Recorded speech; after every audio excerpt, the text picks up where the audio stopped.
tardes a todos, buenas tardes a todas. Espero que me escuchen bien. Les pido disculpas por no estar en forma presencial, pero bueno, la tecnología nos permite estar a distancia y poder compartir este tipo de reuniones. Como se ha dicho, yo voy a hablar del imputado colaborador, un instrumento, una herramienta clave para las investigaciones vinculadas a narcomenudeo, que ha tenido en la provincia ciertos claros oscuros a partir de su aplicación o no aplicación, de acuerdo incluso al departamento judicial en el que uno litigue, y que ha traído, por supuesto, algunas consecuencias bastante, bueno, difusas a la hora de poder establecer si efectivamente es una herramienta que nos sirve para investigar, porque, como les decía, en muchos departamentos judiciales lo consideran inaplicable a la provincia de Buenos Aires, en otros lo consideran aplicable, y esto generalmente, o genera, mejor dicho, una gran cantidad de problemas. Voy a abordar algunas cuestiones que tienen que ver con lo que se ha discutido doctrinaria y jurisprudencialmente, a partir, por supuesto, de la legislación que prevé este instituto, que es la 27.304, y luego mencionar algunos casos que tienen algunos aspectos prácticos, incluso uno que se ha resuelto hace pocas semanas, nomás en la sala cuarta de la casación provincial, donde un imputado colaborador llegó finalmente a juicio, pero eso lo vamos a dejar un poco para el final. Como ustedes saben, la ley 27.304 regula este instituto, modifica el artículo 41.3 del Código Penal y establece allí algunas particularidades, por supuesto, de qué se trata el imputado colaborador, cómo debe ser esa información que debe brindar el imputado. Puntualmente deben ser información o datos precisos, comprobables y verosímiles, lo cual ya en cierta manera trae algunos inconvenientes para determinar cuándo una información es verosímil y para quién es verosímil, ¿no? Ciertamente tiene esto algunos aspectos netamente subjetivos. Yo les recomiendo las discusiones que hubo en su momento en el Senado o en las comisiones que trataron este tema, que son realmente enriquecedoras y donde aparecen, por supuesto, posturas a favor y en contra de este instrumento, pero las primeras cuestionamientos que aparecen tienen que ver con la verosimilitud de la información. El segundo de los requisitos que establece la ley es que tienen que ser respecto de determinados delitos, lo que a nuestra competencia implica, lo limitamos, por supuesto, a la comercialización de estupefacientes, y el resto de los delitos que prevén o que están tipificados en la 23.737 son de índole federal, como ustedes saben, la producción, el tráfico, el transporte, la siembra y el almacenamiento, con lo cual lo circunscribimos nosotros a lo que es el comercio de estupefacientes en forma de, bueno, narcomenudeo, como se lo conoce habitualmente, que por otra parte es la especialidad de la Fiscalía con la que estoy a cargo junto con la doctora Ledesma. ¿Qué debe contener esa información? Todo esto que yo le estoy contando, por supuesto, está en la norma penal, está en la 27.304 y está en el Código Penal, que esto es un detalle importante porque, en cierta manera, va a ser un argumento de la aplicación en la provincia de Buenos Aires. Esa información que el imputado colaborador debe dar, bueno, debe contribuir a evitar o impedir el comienzo, la permanencia o la consumación de un delito, esclarecer el hecho u objeto de investigación u otros conexos, revelar la identidad o el paradero de autores, coautores, instigadores, partícipes de los hechos, y proporcionar datos suficientes que permitan un significativo avance en la investigación. Esta norma, la 27.304, contiene algunos aspectos que son directamente de la norma de fondo, que modifican el Código Penal. También prevé, por supuesto, una sanción modificando el Código Penal para aquellas personas que den datos falsos, inexistentes o mendaces o imprecisos, dice el Código, pero también regula otro aspecto, que es el aspecto procesal, que es lo que más complejidad ha traído justamente a la hora de aplicarlo o no a la provincia de Buenos Aires, y es donde, en cierta manera, ambas posturas, quienes sostienen que debe ser aplicado y quienes sostienen que no, hacen foco o apoyan su tesitura. El antecedente inmediato que había respecto de este instituto, del imputado colaborador, estaba previsto en la ley 23.737, instituto que deroga justamente esta nueva ley, y estaba previsto en el artículo 29, y ahí se preveía para los delitos vinculados al narcotráfico o vinculados al Código Aduanero, puntualmente a los previstos en el artículo 866, que cuando la información suministrada por la persona imputada fuese, bueno, tendiente a los mismos fines que el imputado colaborador de la 27.304, es decir, para esclarecer delito, hallar estupefacientes, bienes que hubiesen sido producto del delito, la reducción de la pena, incluso eximir de pena a las personas que colaborarán, de acuerdo, por supuesto, siempre al tenor de la información y la finalidad con que hubiese sido dada esa información. Y esto es importante porque esto es uno de los antecedentes que las distintas cámaras que han intervenido toman para hablar sobre la validez o la aplicación del instituto del del imputado colaborador en el fuero provincial. En Mar del Plata tuvimos algunos casos, el primero de ellos, que fue incluso uno de los primeros que se hizo en la provincia de Buenos Aires, en una causa, por supuesto, vinculada al comercio estupefaciente, un comercio agravado, donde se investigaba una organización. Al momento de hacer los allanamientos, el principal investigado se da a la fuga, se profuga, y hoy continúa prófugo, debo decirlo, pero son aprendidos, luego juzgados y condenados los restantes coautores del delito de comercio. En el transcurso de la investigación, la mano derecha, por decirlo de alguna manera, del principal investigado, decide colaborar, decide constituirse en imputado colaborador y denunciar la protección policial que tenía su organización para comercializar estupefacientes. Cumplimos con todas las formalidades que establece la ley nacional, que tenía que ver con la redacción del acta, hacerle saber cuál era el hecho que se le imputaba, los beneficios que podía obtener en caso de que la información, bueno, sirviese para desbaratar alguna organización. Convocamos a protección de testigos de la Procuración, hicimos la audiencia, grabamos la audiencia, llevamos al juzgado de garantías y el juzgado de garantías lo rechazó básicamente diciendo, o no lo homologó, que es los otros requisitos que prevé la norma, diciendo que no estaba previsto y no estaba regulado en la provincia de Buenos Aires. Y fuimos naturalmente a la Cámara, recurrimos a la Cámara de Apelaciones y la Sala Tercera de Mar del Plata, con una integración cruzada, lo que implicó que en cierta manera después sea un poco el criterio de las tres salas que integran aquí en la ciudad de Mar del Plata, de la Cámara de Apelación y Garantías, revocó ese fallo y tiró algunos argumentos que son los que hoy sostenemos como los más importantes para llevar adelante un acuerdo de imputado colaborador. El primero de ellos tiene que ver, por supuesto, con las condiciones de posibilidad, que se trataba de un hecho previsto en la ley 27.304, y el segundo tiene que ver justamente con el carácter de fondo que la ley trata. Es decir, al modificar, o mejor dicho, al legislar el imputado colaborador, modificó el artículo 41 ter del Código Penal, y esa figura, que ya tiene en sí mismo algunos requisitos mínimos e indispensables para funcionar, pasa a ser inevitablemente de ley data, es decir, pasa a regir a toda la nación argentina, porque ha sido introducida dentro del Código Penal, con los requisitos mínimos de funcionamiento, y que las provincias, dice la Cámara, que las provincias no hayan adoptado o no hayan adherido a la ley nacional, no implica lo más mínimo que no pueda funcionar. ¿Por qué? Y aquí hace la analogía con el artículo 29 ter de la vieja ley de drogas, o de la ley 23.737, donde ya la figura existía, donde no se requería de ninguna herramienta procesal o ninguna reglamentación para poder llevarla adelante, y eso evidentemente no podía ser usado, ese argumento, para no aplicar el imputado colaborador en el fuero provincial. Con lo cual, estos argumentos que mencionó la Cámara fueron los que hoy en día en Mar del Plata estaban rigiendo hasta hace poco, pero que traen, por supuesto, aparejado un montón de problemas, que ahora vamos a llegar. Del otro lado de la biblioteca, por decirlo de alguna manera, ustedes saben que la Cámara de Casación, hace un par de años, resolvió justamente lo contrario.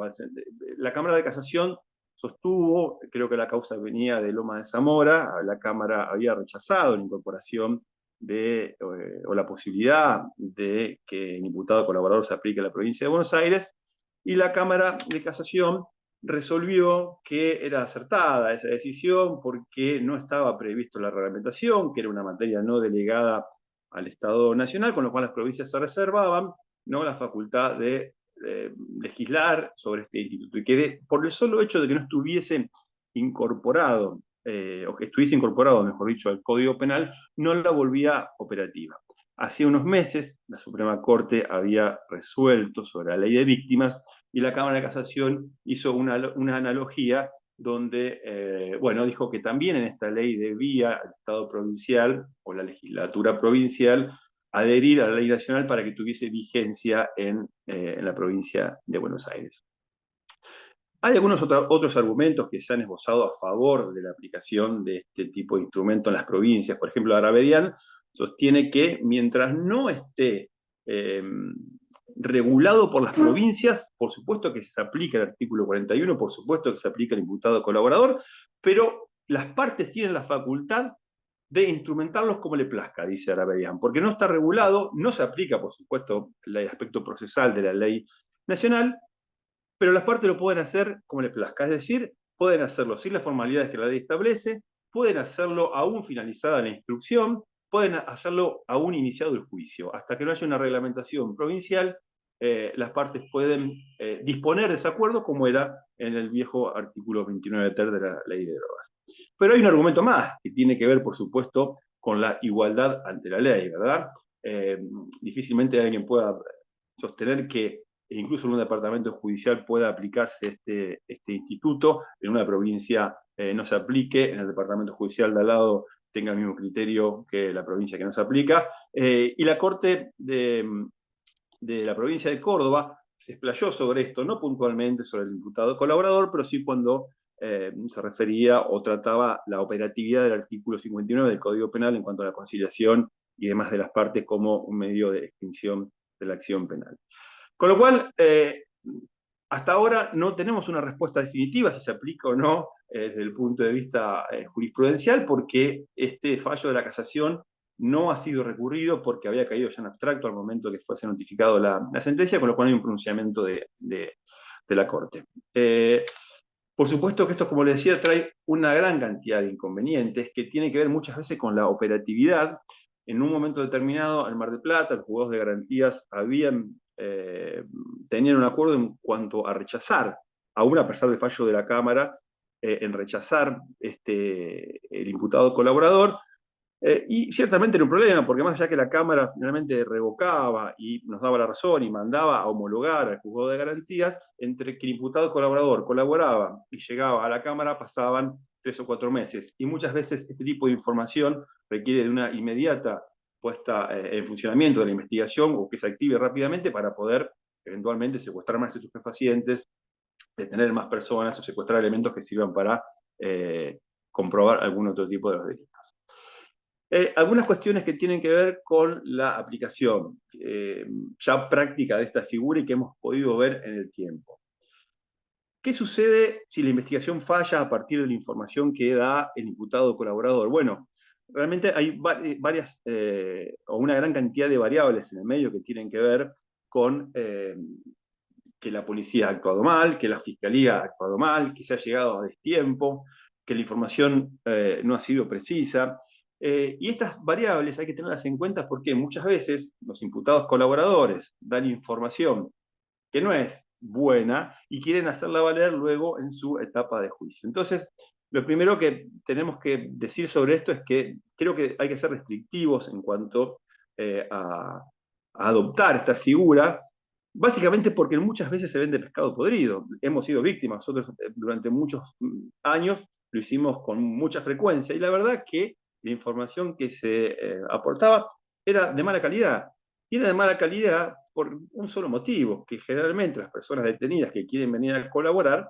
son el último eslabón de la cadena de tráfico, con lo cual no se encuentran en una situación de poder para dar una gran cantidad de información. O la información que da es de personas que sabemos, o es una información que difícilmente pueda profundizarse. Entonces, preferimos hasta que la información no quede bien clara, no sea chequeada previamente por nosotros en una audiencia que hacemos con los imputados colaboradores, no avanzar y que, bueno, tenga un sustento o tenga una corroboración externa que nos permita avanzar en una investigación. Respecto de los beneficios que trae o puede reclamar el imputado colaborador, por decirlo de alguna manera, es una cuestión importante. Primero porque la ley lo dice, como ustedes saben, que puede tener una reducción de la pena en la escala de la tentativa, pero nos ha sucedido en algunos casos que los juzgados lo rechazaron o no homologaron, mejor dicho, porque no estaba puesto el beneficio puntual. Ciertamente es muy difícil en algo tan abstracto decir qué pena se le puede ofrecer a ese imputado colaborador, más allá que consideramos que la ley lo que dice es que se le haga saber cuál es el beneficio que la propia ley prevé. Pero establecimos algo que nos dio mucho resultado, que era,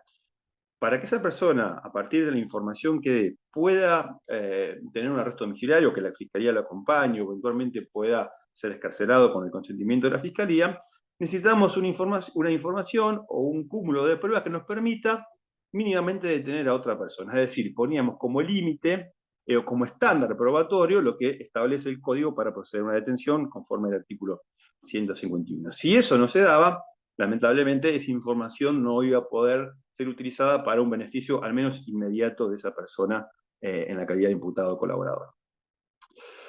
Otra de las cuestiones que se han discutido en los juicios que hemos tenido aquí tiene que ver con el peso de esa declaración. Por supuesto, de esto hay tres o cuatro opiniones que tienen que ver con la de un testimonio impropio, la de un mero indicio, sostienen algunos, otros hablan como si se tratara de una declaración de un coimputado. Podríamos hacer alguna analogía con la chimata di correo, ¿verdad?, utilizada en el Código Italiano, pero lo cierto es que esta declaración primero está hecha no bajo juramento, pero sí bajo la amenaza de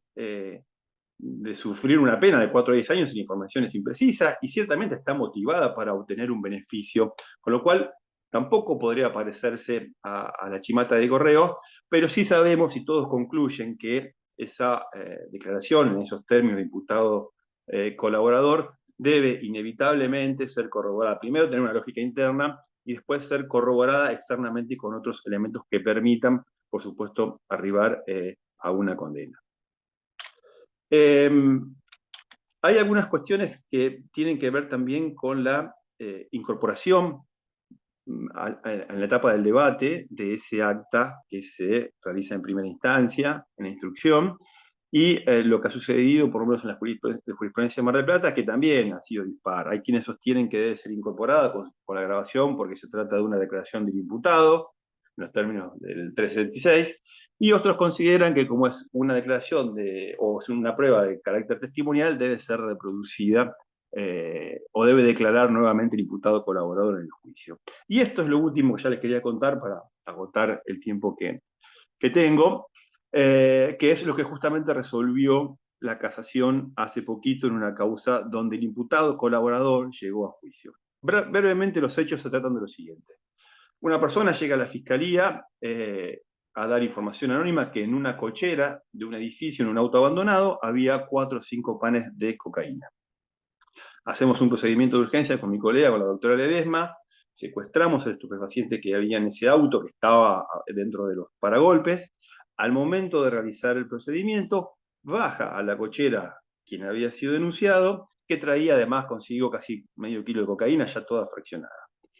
En ese momento, por supuesto, queda prendida, se nos acerca a nosotros y nos dice, mire, fiscales, yo quiero convertirme ahí mismo, en imputado colaborador. Bueno, muy bien, lo charlaremos mañana, hable con su abogado. Cuando mañana hagamos la audiencia del 308, va a tener la oportunidad de manifestarlo. Por supuesto que al otro día, cuando el abogado intervino, el imputado colaborador se demoró 4 meses en efectivizarse. Pero cuando se efectiviza el imputado colaborador, él lo que dice es, esta cantidad de cocaína, finalmente habían sido 8 kilos que se habían secuestrado también en el departamento, esta cocaína no es mía, yo se la estoy cuidando a X, que es la proveedora de toda la zona roja de Mar del Plata y de todas las personas trans que comercializan en ese lugar. Yo apenas soy un custodio de esa droga. Y nos aporta una gran cantidad de números telefónicos que ya estaban secuestrados en la causa, que obviamente nosotros no sabemos de qué se trataba. Se intervienen los teléfonos y meses después se corrobora efectivamente que esa persona era la que proveía a gran parte de la comunidad trans que vendía estupefacientes en la zona roja, pero cuando vamos a allanar, en el allanamiento no encontramos 8 kilos de cocaína, encontramos 30 envoltorios, 40 envoltorios, que era lo que estaba repartiendo ese día. Pero nadie dijo, de las partes involucradas durante la instrucción, que el imputado colaborador estaba mintiendo o que la imputada que tenía jefa de la organización que se le había secuestrado 25 gramos desmintió la acusación, nada por el estilo. Cuando llegamos a juicio, no se había incorporado por lectura el acta que elaboramos de imputado colaborador, lo cual ya fue un problema porque tuvimos que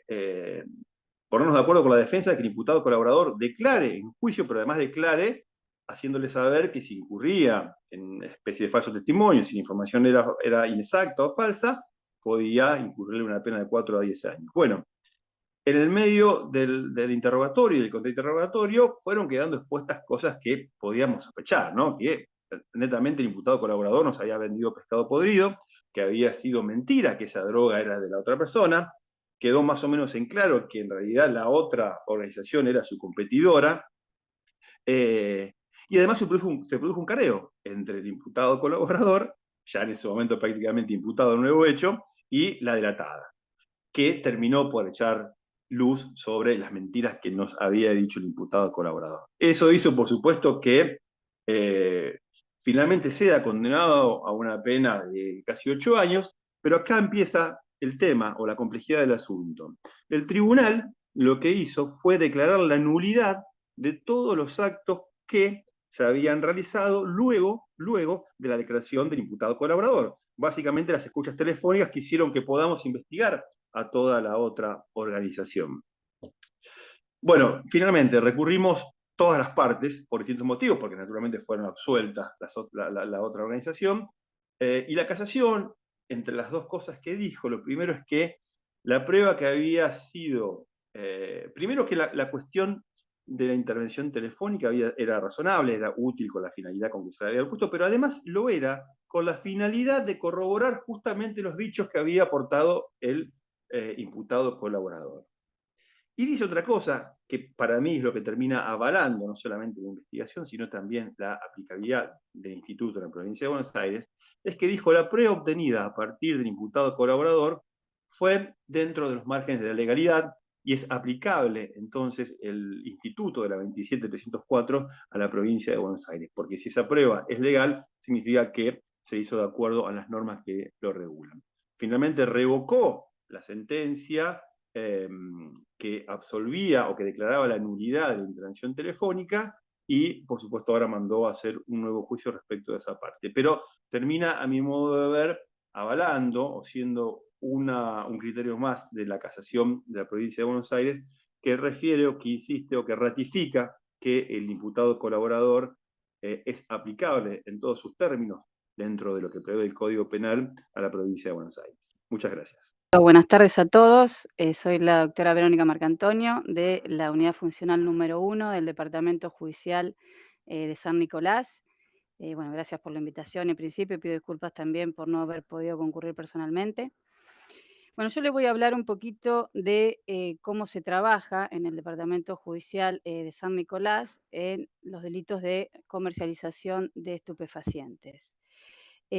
Nosotros en un principio en San Nicolás estuvimos tematizados desde el año 2011 hasta el 2021, éramos 2 fiscales que tenían que ver todo con lo que es la investigación en delito de comercialización de estupefacientes, y a partir del 2021 lo que se hizo a través de la Fiscalía General es crear la Unidad de Coordinación de Estupefacientes. ¿Qué es la Unidad de Coordinación de Estupefacientes? Bueno, es una oficina de la cual yo por hace más de 10 años que estoy dedicada a la investigación de este delito, soy la referente a nivel departamental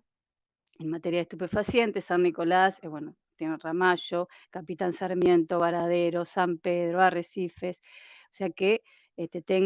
soy la encargada de supervisar la UCE y digamos, las investigaciones de mayor complejidad en cuanto al comercio de estupefacientes, ya por el número de investigados, por complejidad de otro tipo de naturalezas, medio de prueba, bueno, que ahora voy a hablar un poquito de eso. La dirección está a cargo del ayudante fiscal de drogas. Yo, realmente considero que los ayudantes fiscales, en general acá tenemos en el departamento judicial 4 ayudantes fiscales, son los pilares fundamentales para la actuación que tenemos desde las fiscalías, los fiscales. Son los canales de comunicación con la sociedad. Se puede vislumbrar el trabajo territorial que realizan, ¿no? El contacto directo, más que nada las las fiscalías, las ayudantías fiscales descentralizadas. Yo digo siempre que son nuestros ojos, nuestros oídos y a través de ellos, ¿no es cierto?, podemos canalizar todo lo que es el requerimiento de la sociedad, el requerimiento de la gente, el mapa caliente del delito en cada, digamos, lugar y en función de eso poder darle una respuesta a la gente. Y esto conlleva necesariamente, y bueno, vuelvo a repetir, es todo un abordaje que venimos haciendo desde el año 2011, yendo y viniendo con distintas medidas probatorias o con otros medios, tratando de brindar una buena respuesta a la sociedad y entendemos que la UCE, que fue creada por la Fiscalía General, es el vehículo idóneo a través también de la de la ayudantía fiscales, que la presencia, y remarco esto porque ahora le voy a explicar cómo trabajamos nosotros desde hace tanto tiempo, mejora la imagen y el servicio de justicia y da confianza. Esto es lo que nos ha pasado a nosotros. Bueno, como le decía, la UCE, yo la superviso y tengo a cargo las cuestiones, las causas más importantes. El ayudante fiscal, concretamente el ayudante fiscal de droga, es el que hace el enlace,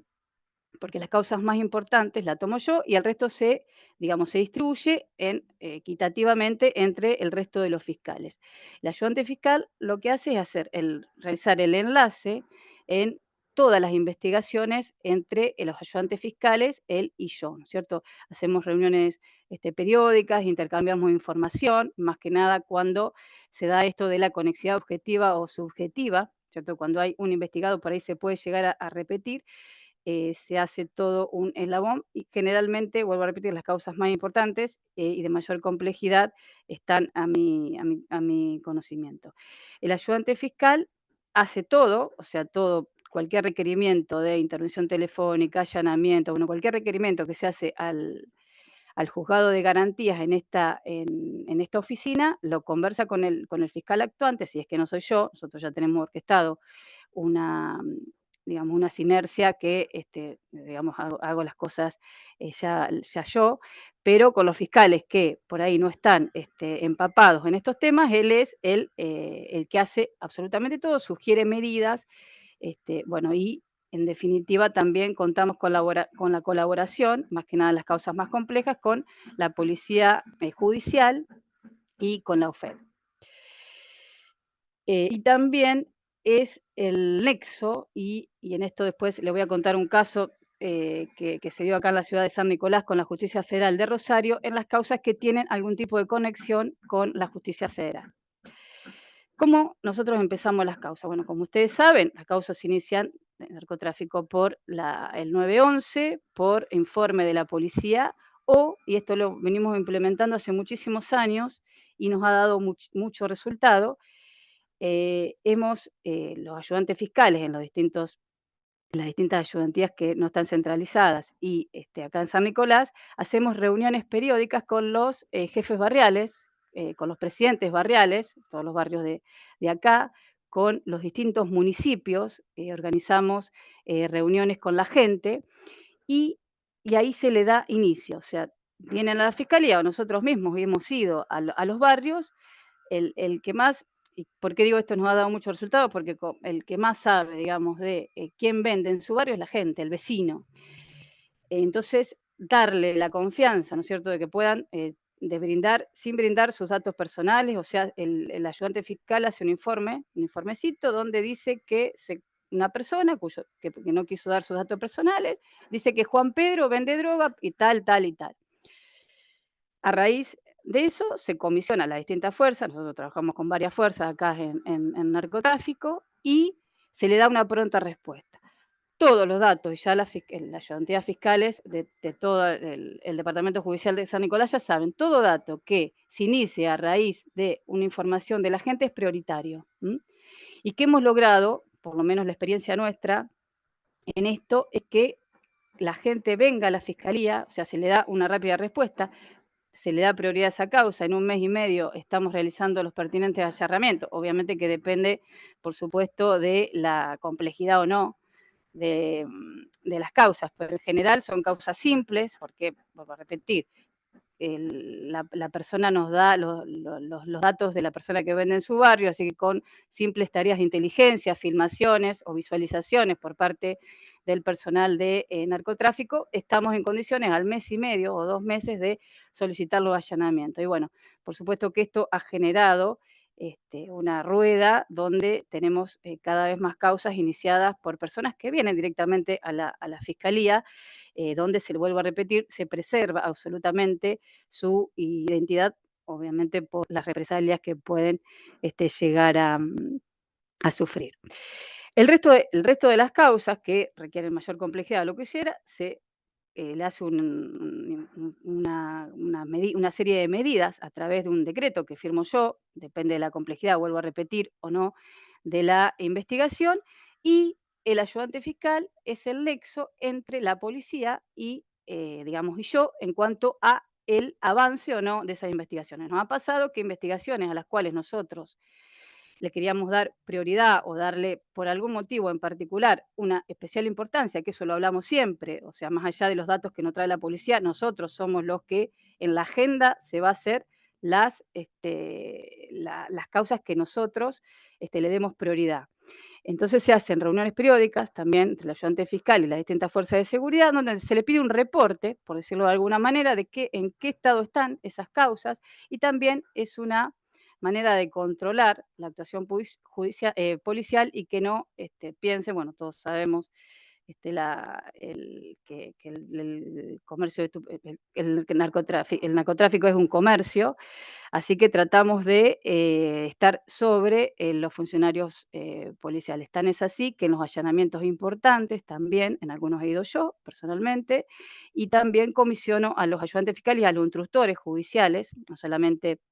o a la policía judicial, no solamente de la UCE, sino en procedimientos graves a todos los instructores judiciales de la Fiscalía General. Vuelvo a repetir, en causas importantes, esto no se hace en todas, por supuesto que es imposible, pero en causas importantes para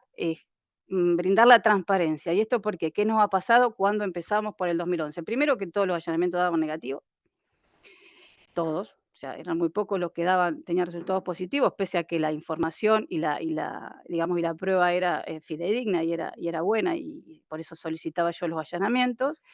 Y segundo, porque los que no pasaba tan bien es que en el medio, o sea, si alguno daba positivo y lo traíamos a 308, bueno, me pusieron la droga, bueno, empezaban con cuestionamientos que después teníamos que llevar a juicio y eran realmente complicados de sostener, máximo que algunos testigos por ahí no se acordaban del procedimiento, etcétera. Entonces,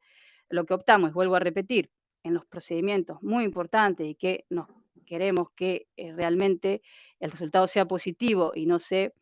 haga o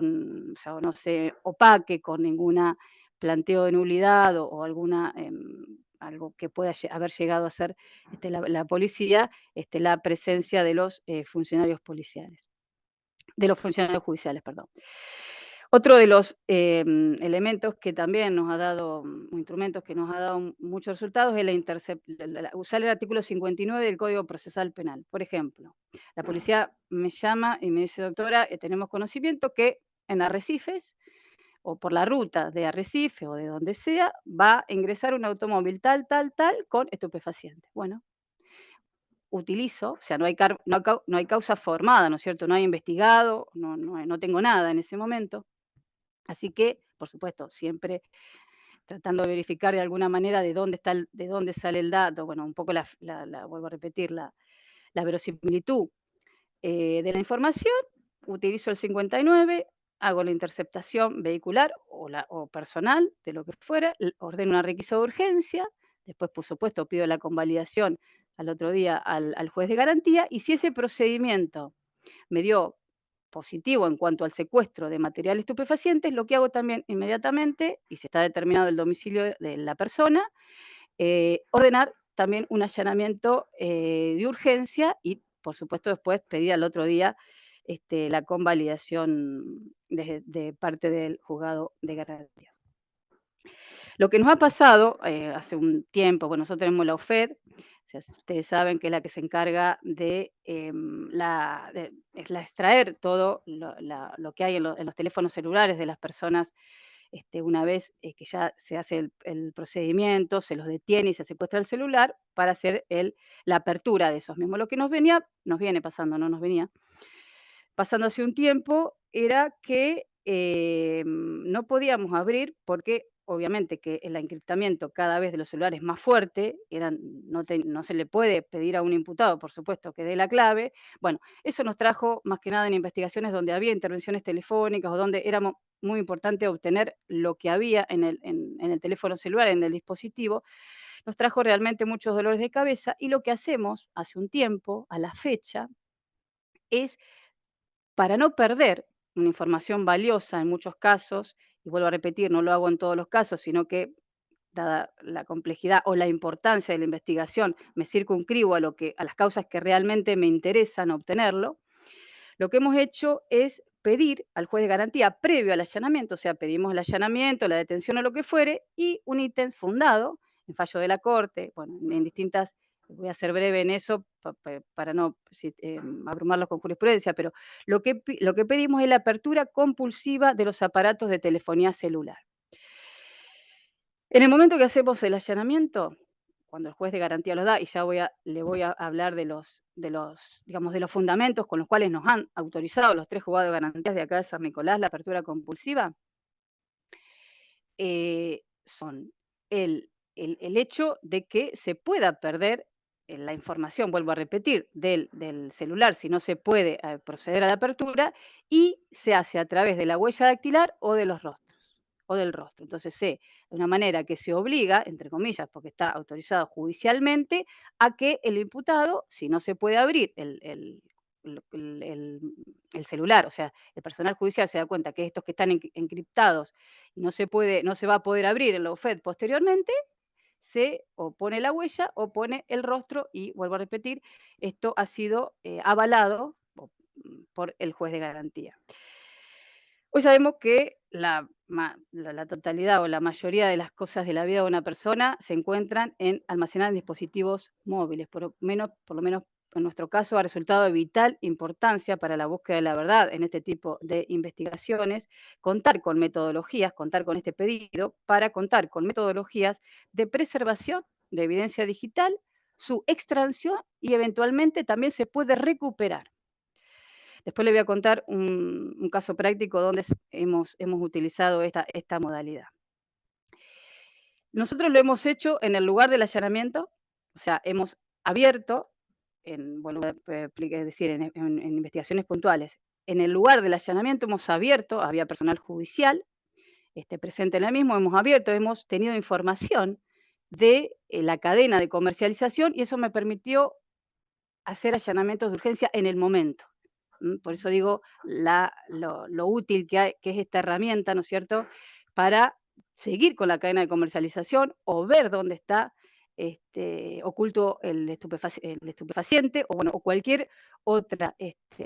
información que nos permita a nosotros actuar de manera rápida y solicitar, o mejor dicho, realizar los allanamientos de urgencia. Y si vemos que la información no es verosímil en ese momento, no nos sirve en ese momento, queda abierto el celular, o sea, vuelvo a repetir, con la huella o con el rostro, y se manda a la OFED para ser analizado digamos, con una fecha de pericia, bueno, como lo hacemos todo. Pero vuelvo a repetir, esto da la posibilidad de actuar de manera rápida y concreta ante con un allanamiento de urgencia. Nosotros hemos basamentado en nuestro pedido, vuelvo a repetir, que los juzgados de garantía lo han dado, aparte de los fallos de corte, en normas del Código Procesal Penal. O sea, esta obviamente no es una medida probatoria que esté estipulado en el 200, en el código, en las normas del Código Procesal Penal, pero el 209, y así lo fundamentamos,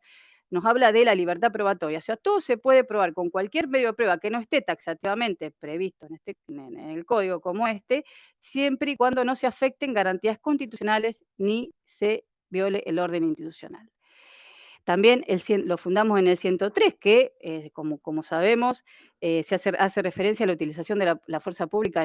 por el juez en los casos que lo justifiquen, y en este caso son delitos graves, como es la comercialización de estupefacientes, donde el bien jurídico protegido de la salud pública que afecta, como ya sabemos, a toda la comunidad. En el 212 del Código Procesal Penal también, que habla de la inspección de cosas, sabemos, el teléfono celular es un objeto que no se requiere para ver o visualizar su contenido ningún ser perito, ni tener ningún, digamos, ser idóneo en la materia. O sea que es un informe técnico y no una pericia, y en ese contexto no hay que notificar, o sea, se puede hacer tranquilamente en el momento, porque aparte es un acto totalmente reproducible. Bueno, como le decía la Corte Suprema en el caso Sincota, Alejandro Carrió, también en muchas de sus obras, lo que dice es, bueno, acá lo único que tenemos que tener, digamos, como norte es que no tener al sujeto o al imputado como sujeto activo, compelerlo a declarar en su contra o hacerle un cuerpo de escritura, bueno, todo lo que sea un sujeto activo. Si es sujeto pasivo o un objeto de prueba, como en este caso, porque simplemente lo que le decimos es eh, ponga su dedo o el tema del rostro, en el caso, bueno, depende del cómo se abre cada celular, o sea, es sujeto pasivo o objeto de prueba, por eso está dentro de lo que dice el 209, que si bien es un elemento de prueba que no está taxativamente fijado en nuestro código, no se viola ninguna garantía constitucional. Esas medidas, la mayoría de los juristas son contestes que pueden validarse, porque obviamente significan una intromisión en la vida de personas, en la vida privada de las personas, porque todos sabemos todos los elementos que pueden surgir de la apertura de un teléfono. De todas maneras, por supuesto, todos somos cuidadosos en solamente hacer referencia y plasmar en un acta los que nos interesan para el tema del delito de comercialización de estupefacientes. Son que hay que hacer un equilibrio entre la intimidad de la persona y el objeto perseguido, la búsqueda de la verdad y el rol que se le debe brindar a la sociedad una buena administración de justicia. Con estos fundamentos, vuelvo a repetir, los 3 juzgados de garantías han validado nuestras presentaciones y con buenos resultados que hemos tenido en la práctica. Bueno, básicamente estos son los medios probatorios que nosotros utilizamos: intervención telefónica, como les dije, las tareas de inteligencia, los seguimientos. Y en este marco voy a hablar de dos investigaciones que tuvimos que batallar bastante. Una que fue una investigación propia de la Fiscalía, o sea, no la pudimos hacer en ninguna fuerza, así que fue del equipo de trabajo juntamente con la Policía Judicial. Se trataba de una organización mixta conformada por personal del servicio penitenciario, internos alojados en la unidad penal tercera de esta ciudad y personas civiles. Como yo le dije, nosotros tenemos la UCE repartida en algunas causas entre otros fiscales. Nosotros recibimos a través de la UCE 2 causas separadas que no tenían relación y que tampoco nosotros sabíamos si tenían o no relación. Una era un hallazgo en la unidad penal tercera, en el sector de panadería, de bastante cantidad de droga fraccionada, cocaína, más de 1 kilo, 1,6 kg, creo, de marihuana, varios celulares, todo, por supuesto, escondidos, anotaciones. Se forma una causa por hallazgo, ¿no? Viene por el tema de que se había encontrado droga en la unidad a la UCE y, bueno, por supuesto, como fiscal dije, bueno, déjenla acá a ver qué podemos sacar de esto. Por otro lado, a la semana, a los 10 días, ingresa también una causa por una tenencia simple, donde un funcionario del servicio penitenciario le habían encontrado en su casa, a raíz de un llamado de su mujer, 525 envoltorios de cocaína ya fraccionados y listo para la venta. Vuelvo a repetir, 2 investigaciones que en principio llegan a través de la UCE para que se le dé el pertinente inicio y se iba a adjudicar a los fiscales, y cuando advertimos eso dijimos, no, vamos a dejarla acá, vamos a ver si realmente tiene razón, porque no sabíamos si tenía relación o no. Y bueno, y acá lo que debimos afrontar el hecho, o sea, el compromiso de investigar hechos que ya estaban sucedidos, eran 2 hechos que nosotros no habíamos investigado, ni teníamos ninguna injerencia, ni sabíamos con qué nos íbamos a encontrar. Y reconstruir de alguna manera, si se podía,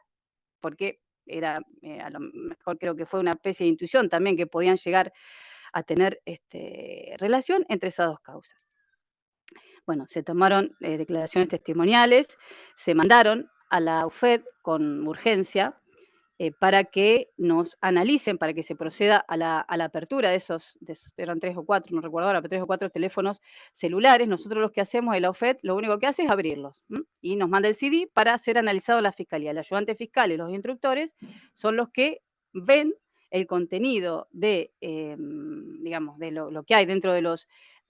celulares, porque tienen, obviamente, mayor especificidad y saben a lo mejor con palabras claves, si se está hablando de droga, ¿no? Y bueno, por otros elementos que por una mayor experiencia preferimos hacerlo en la fiscalía. Se pudo certificar que 2 de los celulares estaban a nombre de los que tenían, trabajaban en el sector de panadería, donde fue encontrada la droga, y que uno de esos celulares tenía agendado bajo un seudónimo, si bien en ese momento no nos pudimos dar cuenta, porque no estaba con el nombre real, obviamente, a la persona del servicio penitenciario que teníamos en la otra causa. Entonces, bueno, ahí se cerró un poco el círculo y dijimos, bueno, a ver, ¿cómo podemos llegar a probar el enlace? Se abrieron otros teléfonos también celulares y lo que ahí, paralelamente a eso, lo que habíamos pedido eran todos los movimientos de cuentas bancarias del personal del servicio penitenciario que tenía justamente, tenía acceso a los pabellones donde se comercializaba la droga. Y encontramos dentro de los teléfonos celulares de estos 3 internos que se dedicaban a la venta de droga dentro de la unidad, digamos, en los 3 pabellones, almacenados en la agenda del directorio y archivos multimedia, que eso se logró recuperar, imágenes de transferencias, de comprobante de transferencias bancarias. Y ahí entonces dijimos, bueno, estaba probado, digamos, que los internos recibían, porque era una foto que le daban los civiles, una vez que le efectuaban los consumidores, digamos, los internos que consumían la droga y que le compraban a estos 3, le mandaban el dinero, todo a través de cuentas bancarias, a 2 personas que eran los civiles, que yo le digo los civiles, que estaban relacionados, que eran de Merlo, que estaban relacionados con los internos del servicio penitenciario. Y a través de eso se pudo determinar, digamos, la relación, porque las personas de Merlo, que también están detenidas, que yo digo que son los civiles, le mandaban el pago a el de servicio penitenciario. Así que quedó perfectamente delimitada a través del teléfono, por eso digo por ahí la importancia, y en este caso las transferencias bancarias, y digo también la impunidad, porque el personal de servicio penitenciario tenía esos ingresos en su cuenta sueldo, o sea, ni siquiera tuvo la precaución, no sé, de hacer otra cuenta o de alguna manera, eh, hacer de otra manera que no sea tan evidente, pero bueno, eso tiene que ver también con, como digo siempre, con la impunidad que tienen tanto los del servicio penitenciario como los policías. Por eso se pudo demostrar a través de esta operatoria de las transferencias bancarias y estas 2 causas, vuelvo a repetir que al principio no tenían ninguna relación, una organización mixta conformada por funcionarios del servicio penitenciario internos que comercializaban, o sea, el del servicio penitenciario ingresaba la droga, facilitado, por supuesto, porque nadie lo controlaba, propiamente por su condición de funcionario público, se las daba a estas 3 estas personas la condicionaban, la ocultaban en el sector de panadería y después le iban sacando de a poco y las iban comercializando entre los internos. Y después, como le dije, bueno, se hacía toda la operatoria de pago a través de los familiares de los consumidores, y una vez que el familiar del consumidor, del interno, le pagaba a estas personas, recién ahí se le daba la droga. Bueno, y Doctor, cortito, sí. disculpe, pero el tiempo está cumplido ya, tendría que ir cerrando. Bueno, no, básicamente quiero hacer referencia corto a una causa que se realizó en forma conjunta con la Justicia Federal, con Rosario, con el doctor Claudio Kishimoto, que es el fiscal federal de Rosario. Bueno, simplemente, bueno, no me quiero extender entonces en lo que fue todos los pormenores, pero lo que sí quiero resaltar, que la actuación conjunta de la justicia provincial, en este caso, y más con el temor que nosotros tenemos de que gente de Rosario se nos instale acá en San Nicolás, con todo lo que ustedes saben, y partimos de la base esa información. Digamos, el haber trabajado con el doctor Kishimoto y con, digamos, haciendo de nexo la Procunar, realmente pudimos desmantelar una organización criminal de 10 personas que operaban tanto en San Nicolás, o sea, nosotros en narcomenudeo, y la justicia federal con los eslabones más altos en la cadena de comercialización. Así que no, simplemente decir que esa experiencia para mí realmente es fructífera y es una de las maneras que tenemos para poder trabajar por lo menos en las causas donde hay distintas eslabones en la cadena de comercialización. Bueno, gracias.